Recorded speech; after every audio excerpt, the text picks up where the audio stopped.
Ehati adi tuiak ehad. Yeah, class. Uh, you're supporting the class, and I one of the things that I really appreciate about you guys is the determination you have to help us keep the language alive. So uh, from the discussion we had last uh, Tuesday, if you have any comments or questions about that, uh, we can, if you want to do chat or just ask, we can we can we can do that. And today we want to continue the discussion about the culture of the uh, of the Clinkets. So if you have any comments or concerns about about this, we're taking a break on doing the language because Anna is not here. My eye, well, she's my eyes, so um, I think we'll go ahead. It gives me the opportunity to present to you some of these things that I learned as I went, because I was still learning. Even my parents uh, took every opportunity to teach me the ways of the Tlingit, and uh, it was interesting how they combined religion and the Tlingit knowledge. So I grew up knowing both of them, and the stories that my dad used to tell. He was quite a storyteller, very exciting, and we'll go over that uh, today to talk about men and their knowledge of stories. But in the community that I grew up in Huna, uh, there were a lot of events that uh, went on, and how the knowledge was kept by reminding us about relationships. And I think that's really an important part of our culture, because I noticed in the introductions how important it is to you to talk about who you are and your past, your relations with your grandparents and uh, in the village you come from. So we still hold on to those kind of things as part of our culture, even though we might have left the village that we grew up in. So um, if you don't have any comments or questions, is there anything on chat?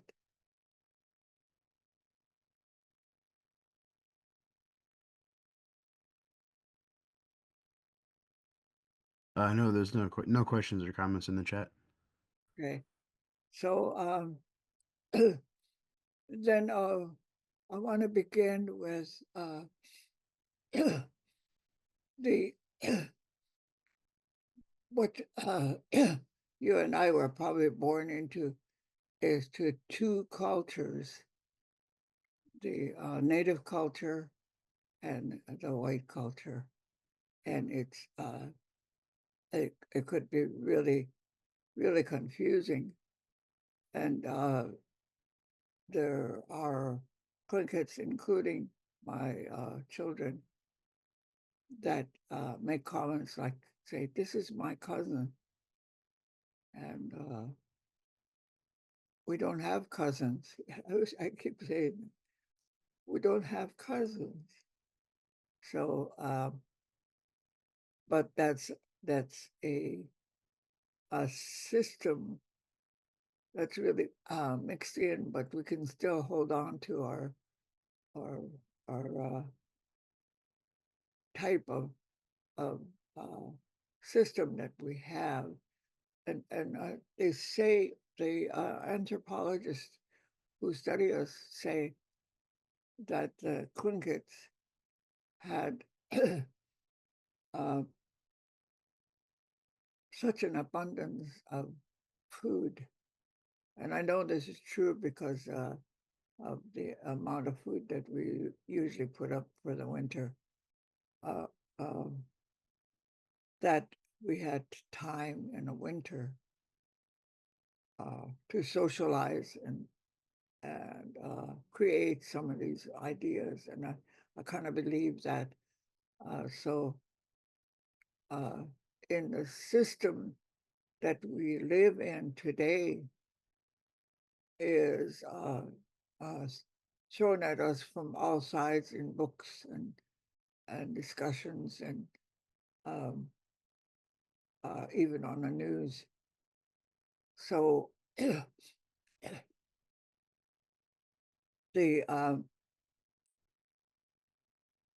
the white men, when they if there's Mr. Smith meets Miss Jones and they get married, uh, it used to be I don't know how true it is anymore. A woman can keep her maiden name today, but the older method was she became Mrs. Smith, and so the children born to them would all be uh, a Smith family. So that's what we're used to, and and that way of thinking.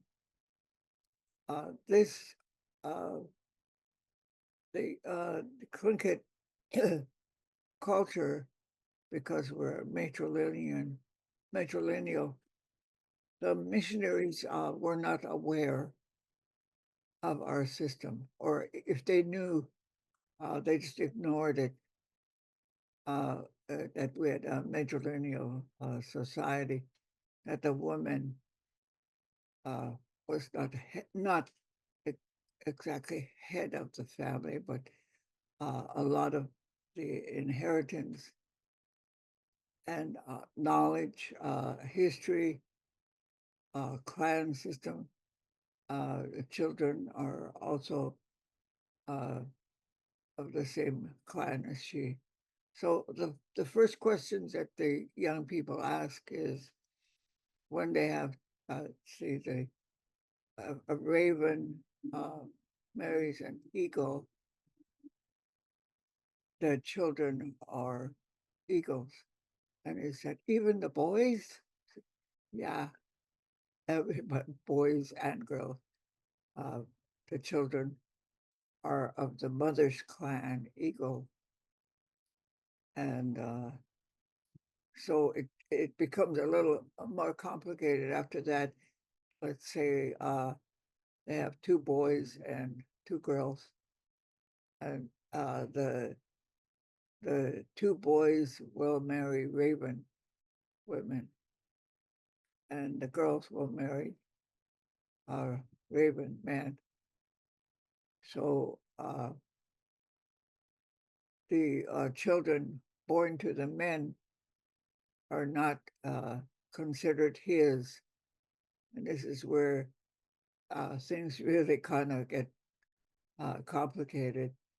But I hope I can explain it as we go. And the girls keep their clan and pass it on to the children. And they're responsible for the history and knowledge that they have. So is the men, and I want to explain, especially today, what the how the men uh, were worked in this system. the the aunt, let's see, the mother, the mother's sisters, the mother, let's say she has one sister. The mother's sister is an aunt in the English language, but in a cricket language, uh, she is talk, talk, little mother, talk. And the father's sister would be a raven. She's an aunt, but they call her aunt, aunt. So the uh, the the mother's sisters uh, are really involved with each other, their families, and help with if they don't have children or if they're still kind of young to uh, to help uh, the sisters with that has family. And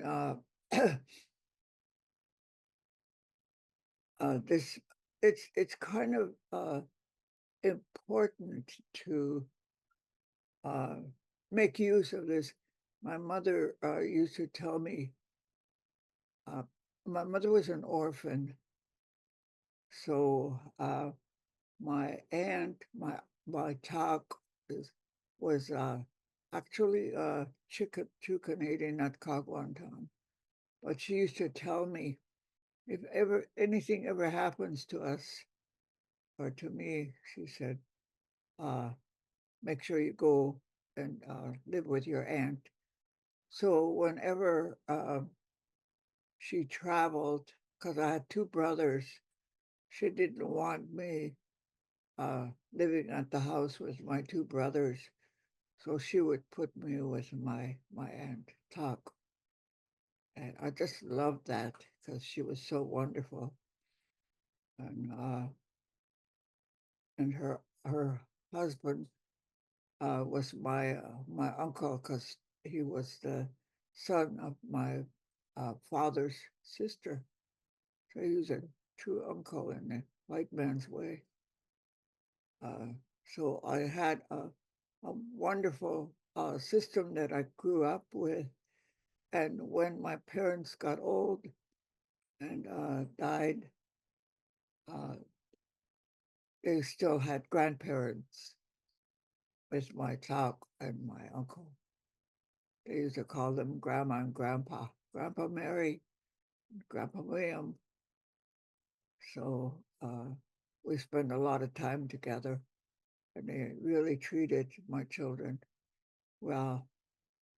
So so it's really a system that can really work for for us because the pain of losing parents and pain, those kind of things happening, this could really be something that could really help you in your growing up. You don't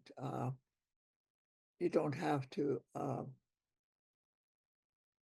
be left out uh, somewhere. So it's just a system that truly was important and worked well with us. Um, my father's brother would be my in the English way is my uncle, but he is the oh wow, word escapes my head. Um, Cock. His they refer to him as Cock, and so uh, he doesn't play a part. Uh, but I'll tell you what the part the this this, this discussion is about, the part that the men play, because you hear so much about the women, but um, the the women uh,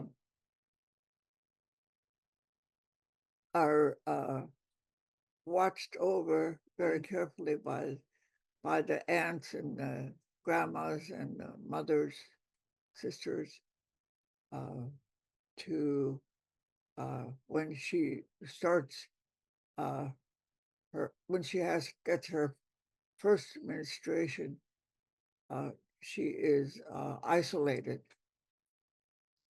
and that's something that I think a lot of people know about it, about the girls, and this isolation is really very very strict. Was no contact with men, even brothers or fathers. Her contact was her, if her grandmother was alive, or her mother or sisters uh, were the caregivers at this time, because she could be isolated for a year. I think that usually was kind of the limit. I heard that it could be more than a year, but I didn't know. I don't think I knew anybody that had to go more than that. So the isolation, uh, not going anywhere, doing anything, but you have to be on your own, and you're being taught um, uh, uh, different things, crafts that you can learn to do to help your family when you get a family. But after the year is over, then you're uh, you can be placed with someone to marry from the opposite clan. And in a lot of cases, according to what my mother said, uh, the person they pick is usually from another village, not from your own village, uh, because they don't want you to marry your own uh, blood relative. And they even watch for that, to make sure um, that the person they pick from another town is not doesn't have a close blood relationship. So uh, I was kind of surprised that they watched for that, because I heard my mom discussing it, and so uh, the girls,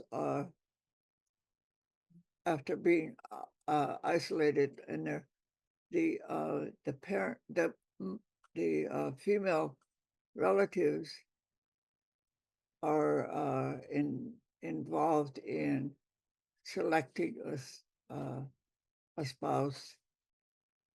They uh, find someone and take gifts. They're kind of ambassadors to go and have a discussion with this. And the interesting part is the girl has no choice. She has no say so as to who she's going to be placed with. But apparently, and I'm not, I heard that in some cases the men can refuse uh, to marry somebody. Uh, and I don't know the reasons, but I think in most cases it is almost like they know that they will agree before they even go there to make their wishes known by taking gifts and having a meeting with his family. So uh, then, if the girl uh, is wealthy enough, there could be a coming out party for her. But in a lot of cases, it's not because that's too involved. But it just is uh, uh, a system that was used up until the missionaries came, and they tried to put a stop to it because of school. Uh, they wanted the girls to be in school, not be isolated for a year. It just didn't work out. So the school and the missionaries kind of put a stop to that whole idea. And even as I was growing up, uh, they uh, it was a big announcement when it was time for the girl, and but maybe she would be isolated for a few weeks. I don't know if they still did the ceremony uh, when the girl starts ministrating. Then when they put her in isolation, she has to fast for 5 days, and after after that, then there were some restrictions about the food and things like that they had to be careful about, uh, making sure that you don't accidentally eat that.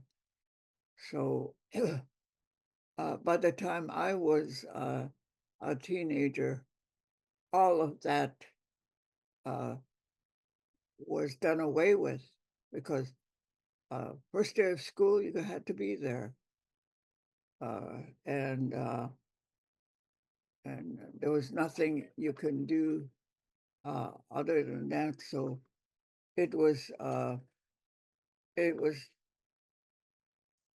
stopped pretty pretty early, but the differences in the way the girls were treated and the way the boys, you think, okay, what about the poor boys? You never hear much about them. And I want to share with you uh,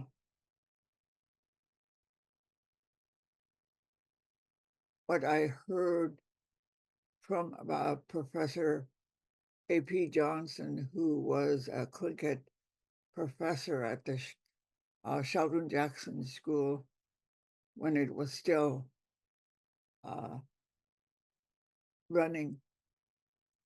It was a college when I went there. I went there in the summer to take some classes so I could uh, have enough credit to enter the university. And he gave a presentation in a class that I took from him. Uh, I don't know much about him. I tried to find out that he did uh, do some oral history, and that if he was the Johnson family from James Johnson, uh, who were uh, known to be really great leaders. It sure sounds like it could be because he was teaching classes, and his name was A.P. Johnson, and he told uh, what I'm going to present to you is his knowledge about how the boys were raised. So uh, the like I mentioned in introduction, the boys were of the mother's clan,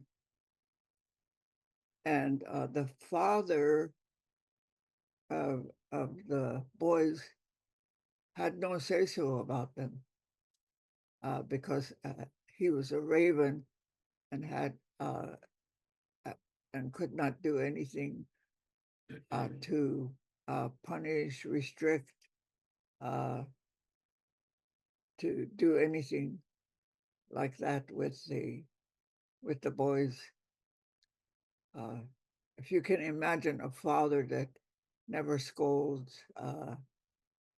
and is very loving and has a lot of time to tell you stories and sing songs and whatever, but to teach you how to gather food.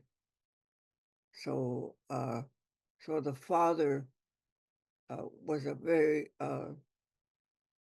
the system was so great because my parents really observed it, and uh, and and regardless of of the shenanigans that we got into, he never said anything because he wasn't allowed to, and he understood that and kept it. So so I can imagine uh, the father have to abide by that, and so the question comes up. So that's all he does is just uh, do a few things with his children uh, because the uh, the discipline of the boys uh, is on the uncle, on the uh, mother's brother, uncle. So uh, he is the disciplinarian for his sister's children. I hope I'm making it clear. Um, so he can't uh, be busy disciplining his own children and have the task of being a disciplinarian for his sister's children, not just the boys, but the girls. Uh, so it just seemed to really work well. And when the boys were about 11 years old, uh, they were taken permanently from their mother to start the training with their uncle. So in some cases, they were uh, they were taken to another town altogether, uh, and it I think it worked well because then the mother uh, wasn't there to to be involved with that because the boys were to be trained by the uncle.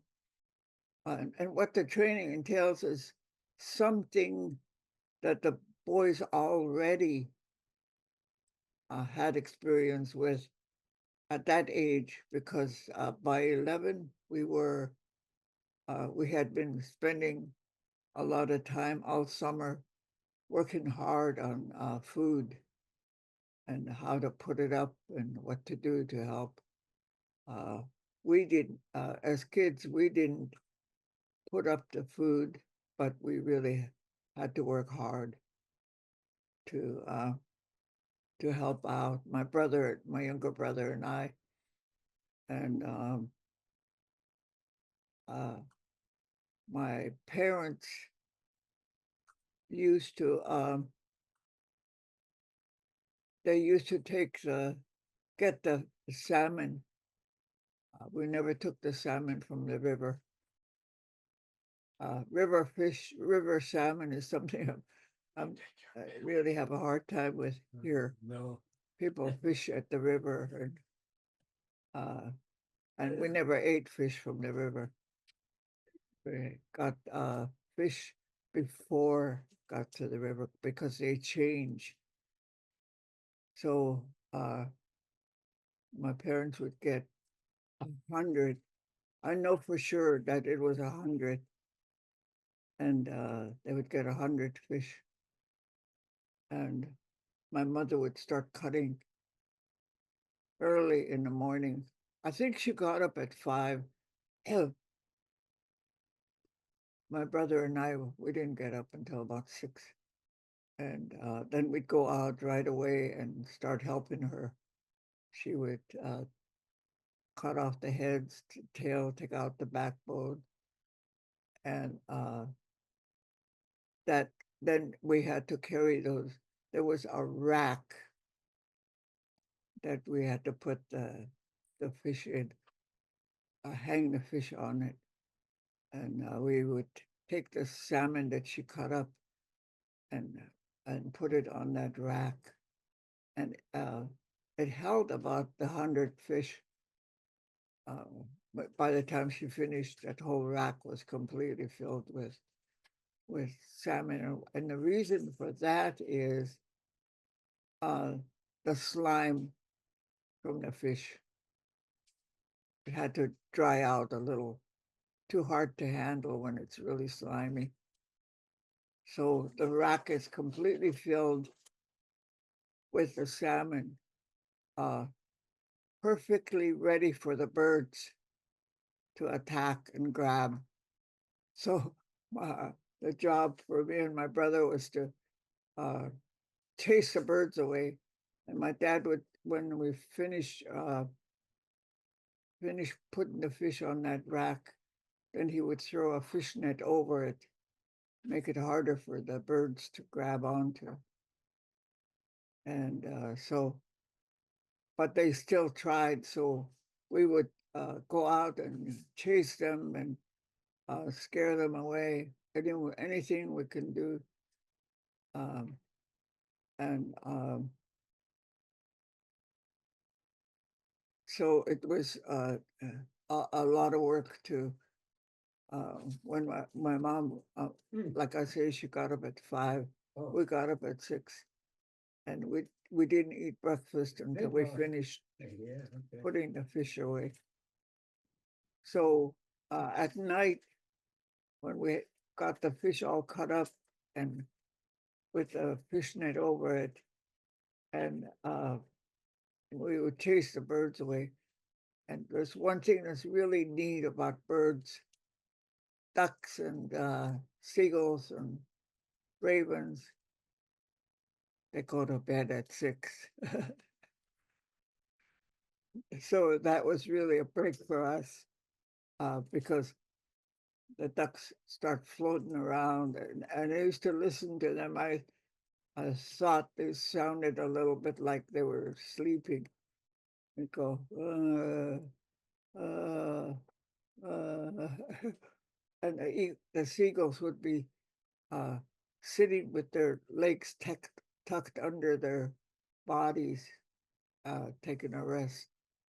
So, so then we got a break because of that.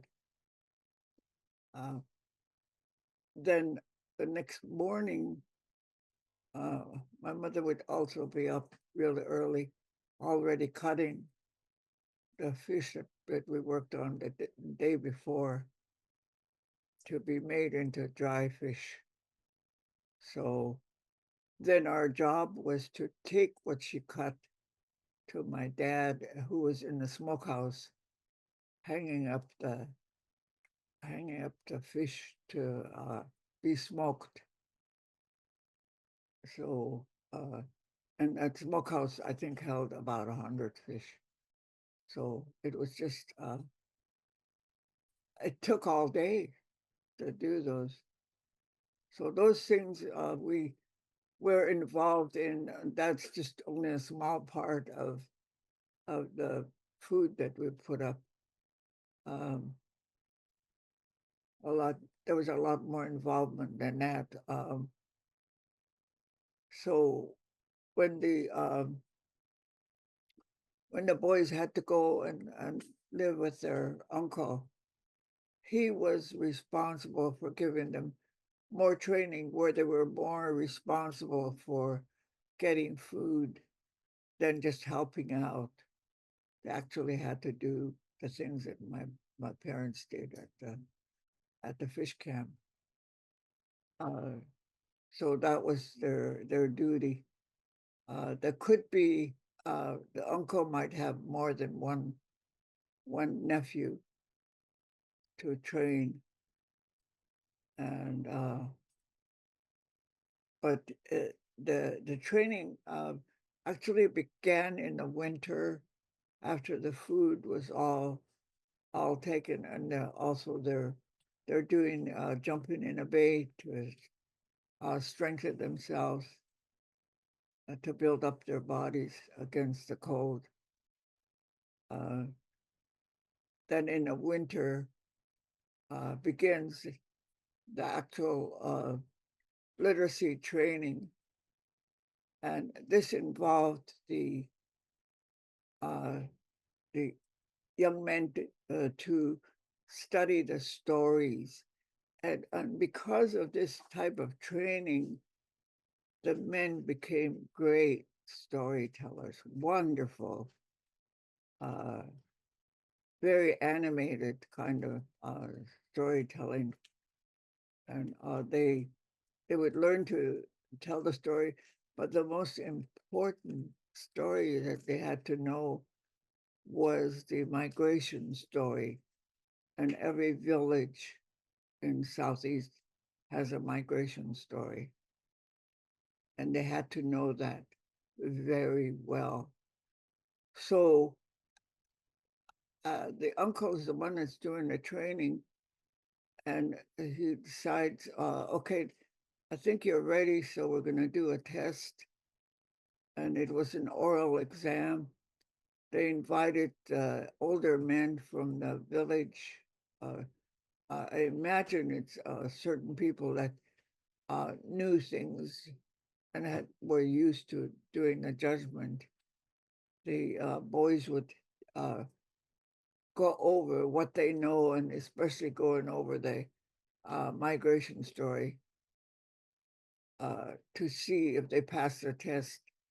After the story is told, then the men get together and talk about it, decide whether he passed or failed. So if he fails, he has to study some more and try again.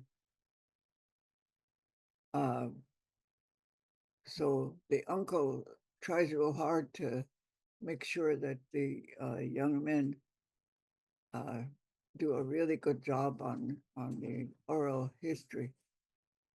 So it it is for this reason, I think, then the men uh, became very familiar with the stories and the songs. I remember my dad used to not only tell the stories, but he also knew the songs that went with the story, which you don't hear anymore.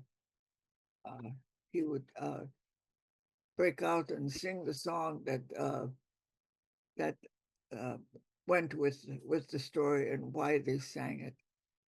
So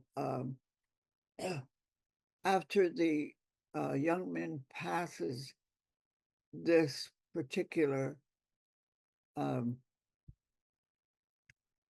part of the storytelling, he can go further depending on how wealthy his uncle is. Uh, the very next section, and this is an important part of the study, is to learn the art, be really familiar with the artwork of the tribe or the clan, especially, and the the art designs that were that were taught. It was taught at this time. If the uncle is not a carver or an artist, he could hire somebody to teach that particular. In some cases, the young man might have to travel to another village. So he does the make sure that this particular level is taught. And uh, we were talking about it earlier in the designs that were created.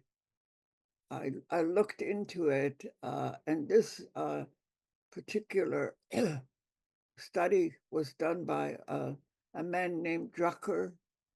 If you see his book, it's really informative, um, and it's a small book, but he's got a lot of information.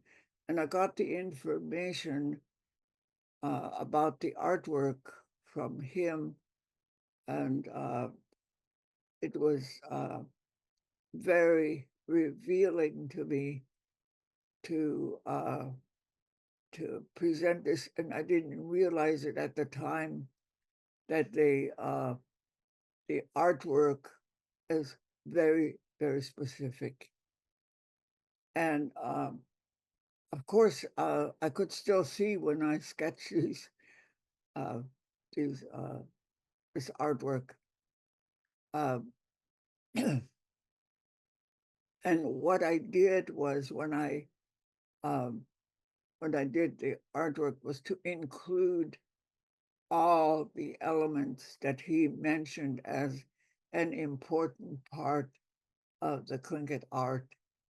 And the thing about it, though, is I included everything. I included every part that that he mentioned as an important part of the Tlingit art. Uh, but when you look at actually look at Tlingit art, you won't see all of it at once. You'll see parts of it. So I want to go over this mask that was done, uh, that was I designed with the elements that he mentioned. So the Klicken mask that I drew um, starts with, we can start at the forehead. The forehead is kind of rounded and not extremely high, but then you go to the eyebrows. The eyebrows uh, are medium. When you look at the different kinds of arts, there's uh, eyebrows that are really masterful, but in the Tlingit art, it's kind of normal looking, uh, and it's always pointed in the middle. So it arches and it's kind of pointed. The eyelids are wide open, and the eye the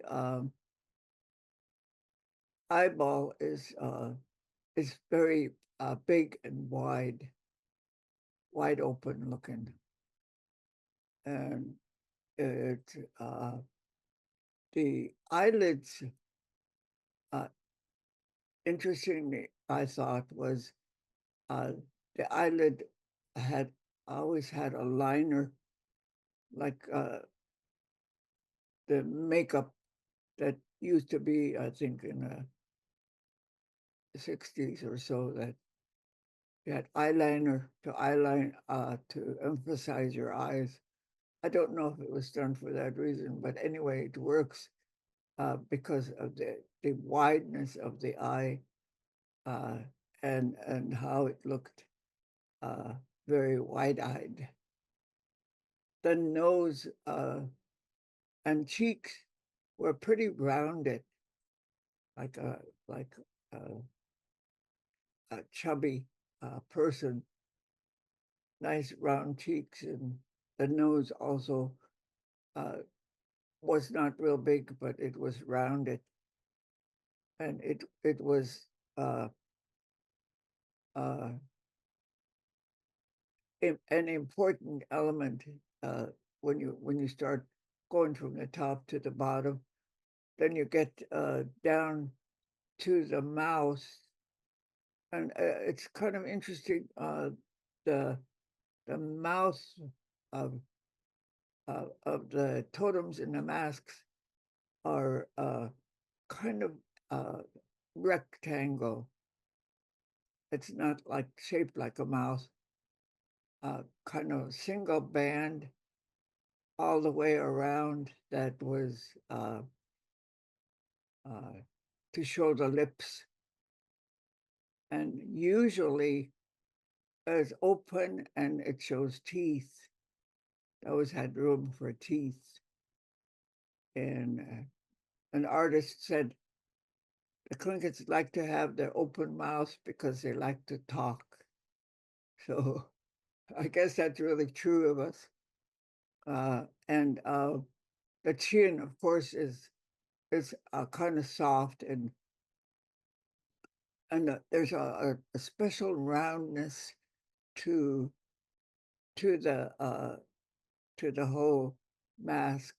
And like I want to point out again that you're not going to see all these elements in in the artwork, but you can look for them, and you will find them. It's there, and it's kind of exciting to have that study. And the uh, if it was done by like clay, it looks like they just kind of pushed gently pushed from the back to make the round cheeks and the round nose and things like that. So it's just so impressive for these to be. This shows, I think, a human face, and it's sometimes uh, in masks they have hair. Not always. It's not really necessary, but sometimes they do that. Um, we had masks, and I always found it interesting that the masks, the wooden masks that I saw that was carved and danced with, always had strings on the side to tie it to your face, but they never did. That was just held it with the strings hanging down. So it was. I used to wonder why they have that. They don't even use it. So uh, the mask that I drew is something to be used in the classroom, and that's why it includes these elements like this. If you don't have any comments, I will go on to another mask. Sure, we have about 2 minutes left. Okay, real fast. The Simshian mask. When you look at it from the side view, the forehead is kind of slanted, and it's when you look at the mask full on, it looks like a model that is real thin. So it has eyebrows that are kind of slim and pointed at the top.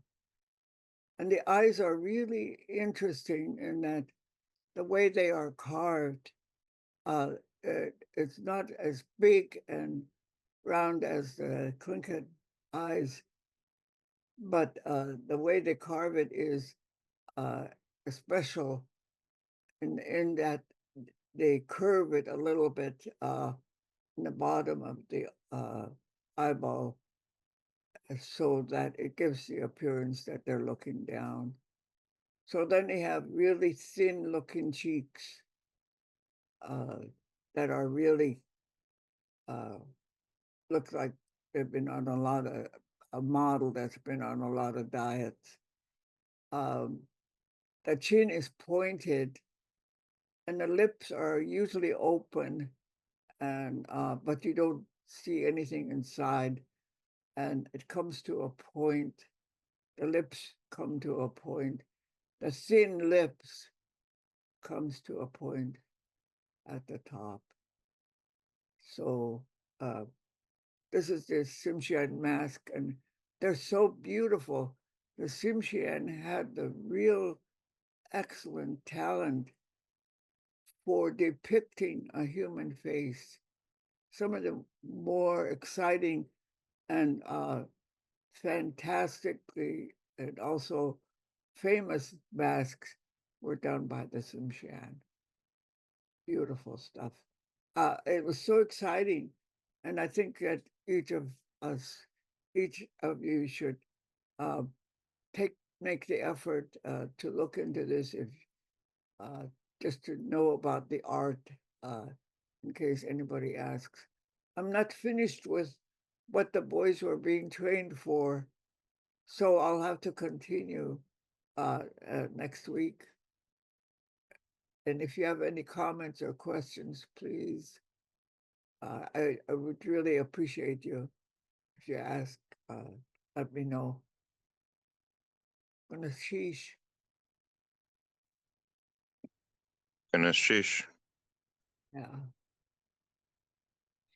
Kanashish. Okay. Suye quercetin. Uh, yeah.